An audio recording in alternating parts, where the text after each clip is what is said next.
अब दूसरा हम लोग प्रकार पढ़ेंगे क्या, वियोजन अभिक्रिया। दूसरा हम लोग क्या पढ़ेंगे,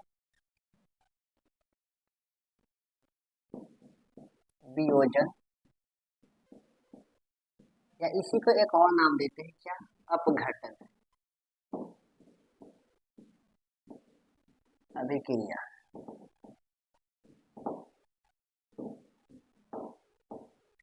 ठीक है, देखते हैं राइट। अब इसे इंग्लिश में क्या कहते हैं, तो इंग्लिश में कहते हैं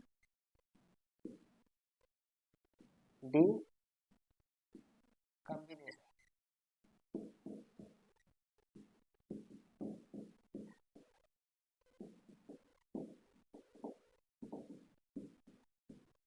डिकम्बिनेशन रिएक्शन, ठीक है। अब इसके बारे में जानते हैं क्या, पहले इसका मतलब समझते हैं कि आखिर वियोजन को ही अपघटन अभिक्रिया आखिर कहे क्यों, क्यों कहा गया इसे वियोजन को अपघटन अभिक्रिया। ठीक है, तो इसके बारे में जानते हैं ना, थोड़ा माफ कीजिएगा हमें, देखिए ध्यान से क्या, वियोजन को अपघटन अभिक्रिया क्यों कहते हैं समझते हैं। वियोजन को ही एक और नाम दिया जाता है अपघटन, इसे क्यों कहते हैं देखिए ध्यान से। वियोजन का मतलब समझते होंगे आप लोग, टूटना, राइट, याद रखिएगा। वियोजन और अपघटन दोनों का मतलब होता है, वियोजन मतलब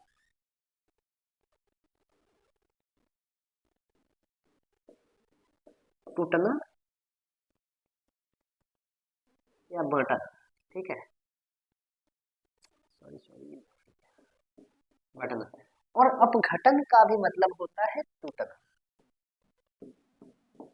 तो बस इतना ही में आप लोग समझ गए होंगे क्या कि आखिर कह क्या रहा है, कि हमने पिछला जो अभिक्रिया का प्रकार था संयोजन अभिक्रिया, उसमें तो मिला रहे थे पदार्थ को, जिससे एक बड़ा पदार्थ का निर्माण हो रहा था, ठीक है। लेकिन इसमें क्या करेंगे, तो वियोजन अभिक्रिया में क्या होता है ना, कि मैंने क्या लिया, मान लिया जाए ए भी एक पदार्थ लिया, बड़ा पदार्थ है ना, ठीक है, ए भी पदार्थ लिया। अब इसे या तो उष्मा दिया, या तो प्रकाश दिया, या तो इलेक्ट्रिक अर्थात विद्युत दिया, जो भी दे सकते हैं। अभी इसके बारे में कुछ चर्चा करेंगे, अभी नहीं चर्चा की, ठीक है। मान लिया जाए तो अब ए बी को मैंने लिया और ए बी को मैंने तोड़ा तो क्या प्राप्त हुआ, ए प्लस बी। अर्थात बताइए, जब हमने ए बी एक बड़ा पदार्थ को लिया तो ए और बी अलग अलग छोटे छोटे पदार्थ का निर्माण हुआ ना, अर्थात ए बी टूट करके ए प्लस बी का निर्माण करवाया, ठीक है। तो इसी को तो कहते हैं क्या, वियोजन या अपघटन अभिक्रिया। बात समझ में आई। तो अब इसी को हम लोग परिभाषा के रूप में समझते हैं क्या, चलिए देखिएगा ध्यान से क्या, वियोजन अभिक्रिया क्या कहलाती है, कि जब, ध्यान से सुनिएगा, कि जब एक बड़ा पदार्थ को लाइट अर्थात प्रकाश या उष्मा या विद्युत मतलब इलेक्ट्रिक विद्युत के उपस्थिति में तोड़ा जाता है ना, तो दो या दो से अधिक छोटे छोटे पदार्थ का निर्माण होता है, उसे भी कहते हैं वियोजन या अपघटन अभिक्रिया, ठीक है। तो लिख देते हैं क्या,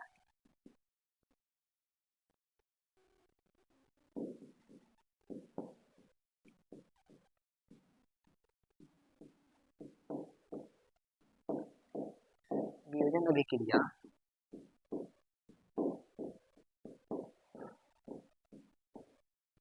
अभिक्रिया की वह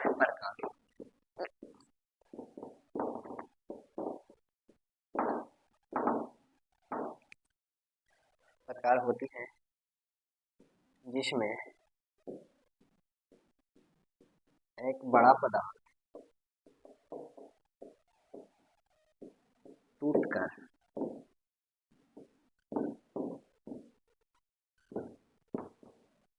दो या दो से अधिक छोटे छोटे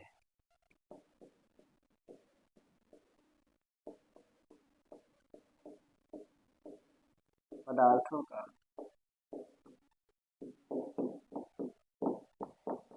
निर्माण करता है,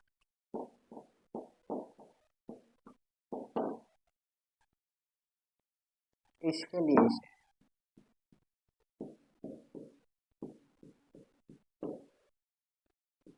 प्रकाश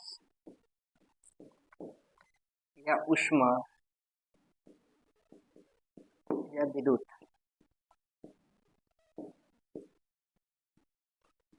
की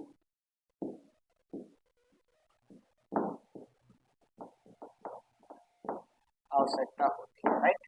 हमने क्या कहा वियोजन अभिक्रिया को, कि वियोजन अभिक्रिया अभिक्रिया की वह प्रकार होती है, क्या वियोजन अभिक्रिया अभिक्रिया की वह प्रकार होती है जिसमें एक बड़ा पदार्थ, क्या एक बड़ा पदार्थ टूटकर दो या दो से अधिक टूटकर दो या दो से अधिक छोटे छोटे पदार्थों का निर्माण करता है। और यह वियोजन अभिक्रिया करवाने के लिए ना हमें चाहिए होती है क्या, या तो प्रकाश चाहिए होता है, या तो ऊष्मा की आवश्यकता होती है, या तो विद्युत की आवश्यकता होती है, राइट।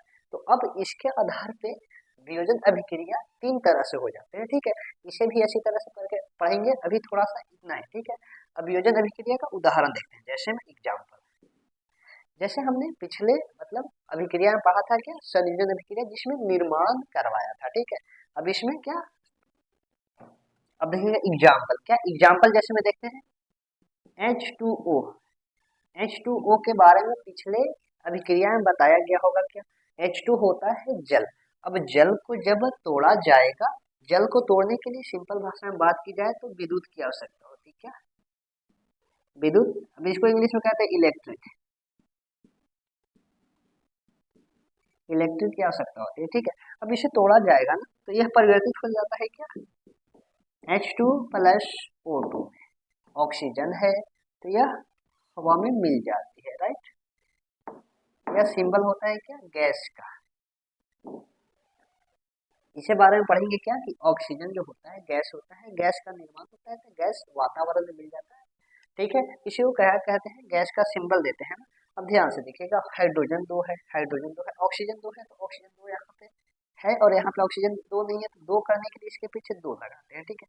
तो यहाँ पे देखिएगा दो दूना का चार हाइड्रोजन हो गया, यहाँ पे दो ही हाइड्रोजन है तो दो लगा देंगे पीछे, दो दूना का चार हाइड्रोजन हो गया। ऑक्सीजन दो है तो ऑक्सीजन दो है, ठीक है। अब इसके बारे में बैलेंसिंग के बारे में पढ़ेंगे डिटेल से, अभी के लिए इतना है, ठीक है। तो इसको संपन्न कराने के लिए क्या चाहिए था, विद्युत चाहिए था, ठीक है। अब दूसरा एग्जाम्पल लेते हैं, जैसे हमने लिया CaCO3, इसे कहते हैं क्या कैल्शियम कार्बोनेट, लेकिन इसका तो यह सामान्य नाम है ना, इसे अलग तरीका से एक और नाम दिया जाता है क्या चूना पत्थर,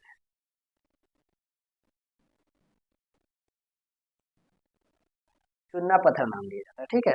अब ध्यान दीजिएगा चूना पत्थर नाम दिया जाता है। अब इसे संपन्न होने के लिए हमें क्या चाहिए होता है ऊष्मा,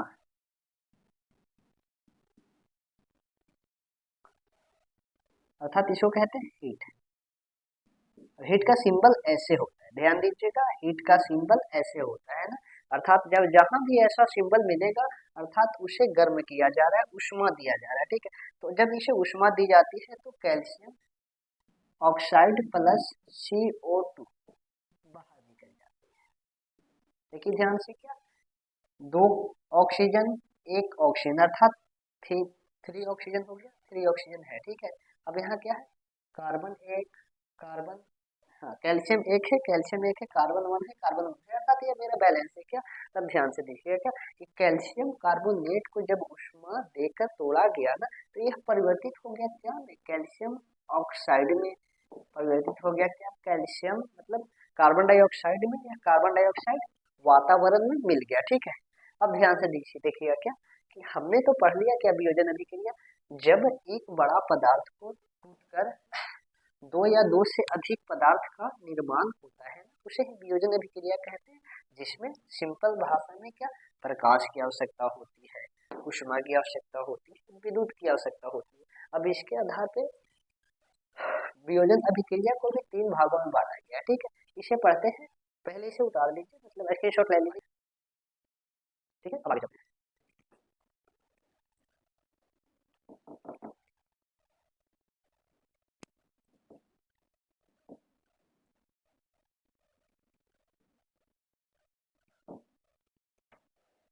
हाँ तो अब आप लोग उतार लिए, अब सिंपल देखते हैं क्या कि अब आप लोग जानते हैं क्या विद्युत अर्थात वियोजन अभिक्रिया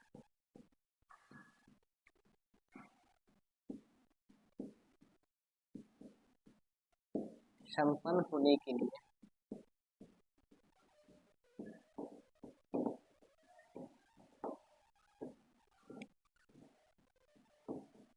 प्रकाश,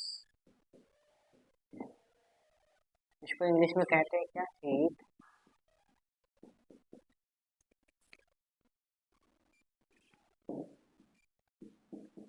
ऊष्मा,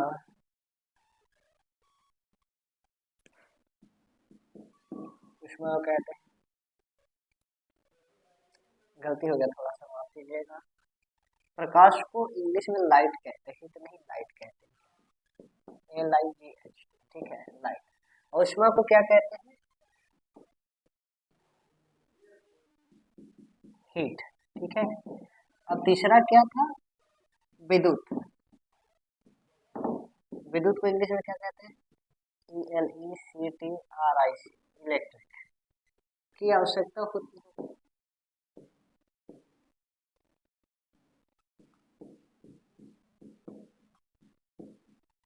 ध्यान से देखिए क्या, कि वियोजन अभिक्रिया संपन्न होने के लिए या तो प्रकाश की आवश्यकता होती है, या तो ऊष्मा की आवश्यकता होती है, या तो विद्युत की आवश्यकता होती है, ठीक है। अब इसी के आधार पर वियोजन अभिक्रिया अर्थात अपघटन अभिक्रिया को भी तीन भागों में बांटा